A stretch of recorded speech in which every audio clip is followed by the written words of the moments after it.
శ్రీ దేవిదాస్ గారు సాయి సమాజం ప్రేక్షకులకు మనఃపూర్వక నమస్కారాలు చెప్పుకుంటూ మరొక విషయం ఏంటంటే, చాలామంది మేము విద్యలు నేర్చుకున్నామండి, కొన్ని విద్యలు అవి ఫలించాలి, ఏదన్నా ఒక వనమూలిక తీసేటప్పుడు ఎలా తీయాలి, దానికి మంత్రం ఏదైనా ఉందా, ఏం చేసి తీస్తే ఆ మూలిక ఫలింపుకు వస్తుంది, మాకు దగ్గరలో ఉన్న మూలికలు మేము తీసుకుంటామండి, మాకు ఆ తీసే విధానం చెప్పండి అని చాలామంది అడిగారు.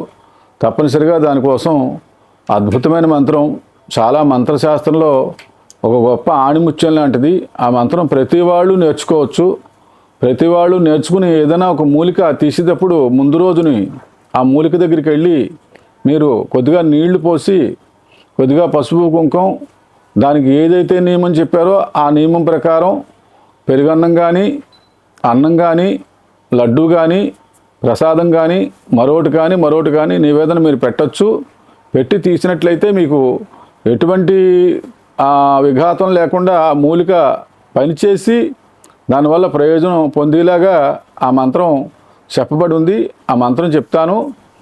ఆ మంత్రం ఏంటంటే, ఓం బేతాళాశ్చ పిశాచాశ్చ రాక్షసాశ్చ శరీసృప అపసర్పంతుతే సర్వే వృక్షద ఇతి శివాజ్ఞ. ఓం బేతాళాశ్చ పిశాచాశ్చ రాక్షసాశ్చ శరీసృప అపసర్పంతుతే సర్వే వృక్షద ఇతి శివాజ్ఞ. ఇది మంత్రం. ఈ మంత్రం అనేది పుస్తకాల్లో చెప్పబడి ఉంది, చాలా పురాతన గ్రంథాల్లో చెప్పబడి ఉంది.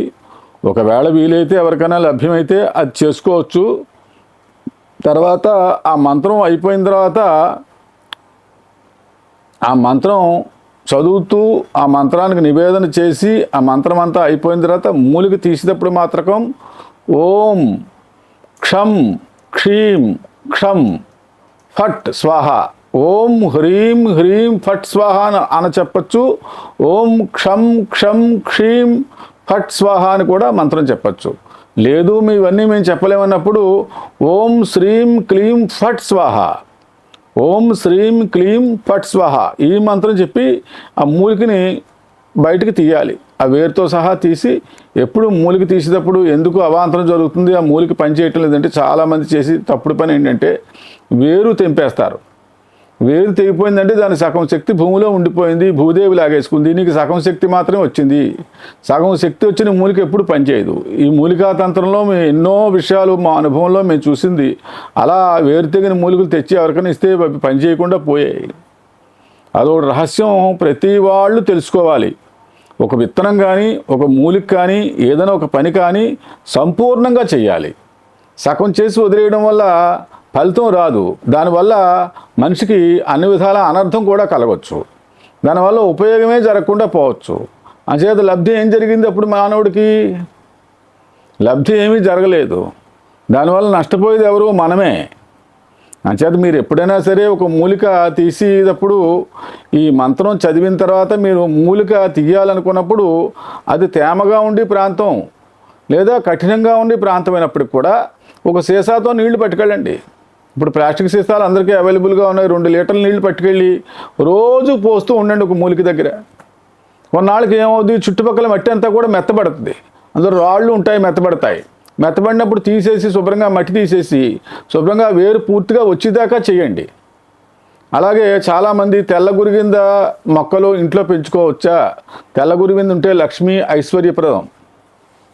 ఎర్ర గురివింద పెంచవచ్చు, తెల్ల గురివింద పెంచవచ్చు, బండి గురివింద చెట్టు పెంచవచ్చు, అలాగే ఈశ్వరి పెంచవచ్చు, అలాగే అపరాజిత అంటే శంకుపుష్పి, తెలుపు నీలం 2 పెంచవచ్చు. ఇవన్నీ పెంచుకోవడం వల్ల ఏంటంటే మీ ఇంట్లో ఏదో భాగంలో పెట్టుకుని ఎప్పుడైనా మీకు కావాల్సి వచ్చినప్పుడు ఆ వేరు పెట్టుకోవచ్చు.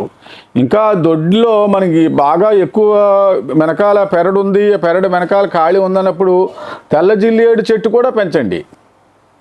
అలాగే ఉమ్మెత్త మొక్కలు కూడా, నల్ల ఉమ్మెత్త కూడా పెంచవచ్చు, తెల్ల జిల్లేడు కూడా పెంచుకోవచ్చు, మారేడు శ్రీఫలం కూడా పెంచుకోవచ్చు. ఏది దొడ్డి చివరి భాగంలో, పెరడు చివరి భాగంలో ఉంటే మాత్రమే. ఇంటి ముందు ఈ మొక్కలు పెంచకూడదు. గోరింటాకు ఒకటి, ఇవన్నీ కూడా ఇంటి చివరిలో పెంచినట్టయితే మీకు ఎటువంటి దుష్ఫలితం రావు. దానివల్ల చెడ్డ ఫలితం ఏం కనపడదు. మూలిక తీసేటప్పుడు ఈ మంత్రం మళ్ళీ చెప్తున్నా నేను, ఓం బేతాళాశ్చ పిశాచాశ్చ రాక్షసాశ్చ సరీసృప అపసర్పంతుతే సర్వే వృక్షదా ఇది శివాజ్ఞ. ఓం బేతాళాశ్చ పిశాచాశ్చ రాక్షసాశ్చ సరీసృప అపసర్పంతుతే సర్వే వృక్షదా ఇది శివాజ్ఞ అని మీరు మొదటి రోజు మొక్క దగ్గరికి వెళ్ళి పుష్కలంగా నీరు పోసి, పుష్కలంగా అంటే పుష్కలంగా బాగా 4-5 బిందులు నీళ్లు పోసి మట్టి మెత్తగా నానాలి. మెత్తగా నాని ఆ మొక్క వేరు పూర్తిగా రావాలి. పూర్తిగా వచ్చిన రోజుని మీకు 100 కాదు, 100కి 200 ఫలితం ఆ మొక్క వల్ల మీకు వస్తుంది. అలా తీయగలిగితేనే ఆ మొక్కల వల్ల ఫలితాలు వస్తాయి. అలా తీయకుండా మీరు బలవంతంగా పెరికేసి దాన్ని ఇంటికి పట్టుకొచ్చి ఏదో ముక్కలను నరికేసేసి అది కట్టుకున్నట్టయితే ఎటువంటి ప్రయోజనం రాదు రాదు రాదు. ఇది మా అనుభవంలో మేము ఎన్నో రకాలుగా పరిశీలన చేసి, ఎన్నో మొక్కల మీద మేము పరిశీలన చేసి అవి తీస్తే ప్రయోజనాలు కనపడకుండా పోయాయి. అలాంటి ప్రయోజనాలు మీరు చేయకండి, అలాంటి తప్పులు చేయకండి. ఏదైనా మొక్క తీయాలనుకున్నప్పుడు సంపూర్ణంగా దాని వేరు వచ్చేలాగా, దాన్ని బాధ పెట్టకుండా, దాన్ని హింస అది పెట్టి దాన్ని తీయడం మంచిది కాదు. దానికి నీళ్ళు అది పొయ్యాలి, బలవంతంగా లాక్కూడదు, ముక్కలుగా విరిచేయకూడదు. ఆ విరిగినవి ఆ తెగినవి వేర్లు మనుషులకి అయితే పనిచేయవు.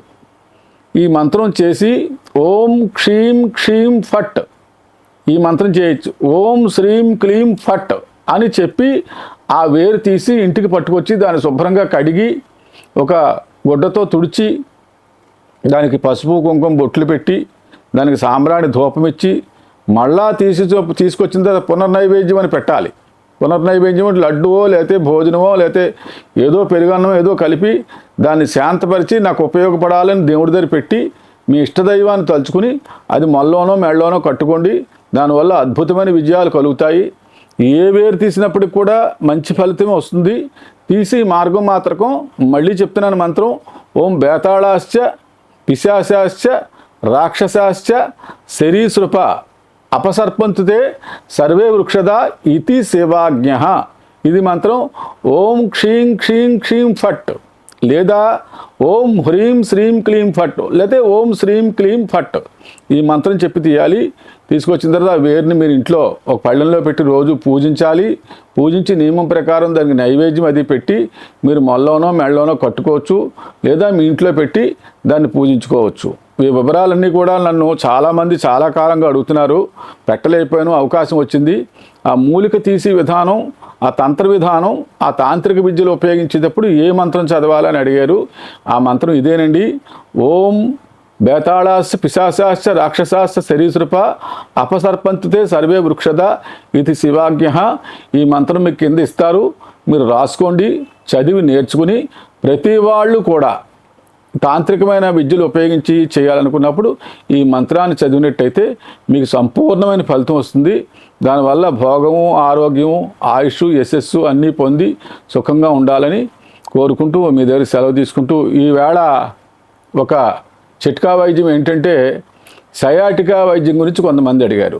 సయాటికా అంటే ఒక కుడికాలు కానీ ఎడమకాలు కానీ లాగడం. సయాటికా నరం ఉంటుంది. ఆ సయాటికా నరం అది కొంచెం ఉబ్బినప్పుడు శరీరంలో అనేక కారణాల వల్ల వచ్చినప్పుడు దాన్ని గోధ్రసీవాతం అని కూడా అంటారు. దాని గురించి చక్కటి వైద్యం మీకు పెదమాను చెట్టు పెనువేప చెట్టు చాలా పెద్దగా ఉంటాయి, పెద్ద పెద్ద రెమ్మలు ఉంటాయి, అందరికీ తెలుసు. ఊళ్ళలో అడగండి పెద్దవాళ్ళని. ఆ పెదమాను చెక్క తెచ్చి దాని కషాయం తీసుకుని కొద్దిగా మిరియాలు వేసుకుని కాసుకుని కషాయం తీసుకుని అది రోజు తాగినట్లయితే ఒక వారం 10 రోజుల్లో సయాటికా వాతం పూర్తిగా తగ్గిపోతుంది. అలాగే వావిలి ఆకు మిరియాలు కషాయం తాగినట్టయితే సయాటికా వాతకం వారం రోజుల్లోనే పూర్తిగా నిర్మూలనై మంచి బలం కలుగుతుంది, పూర్తిగా ఆ రోగం నయమైపోద్ది.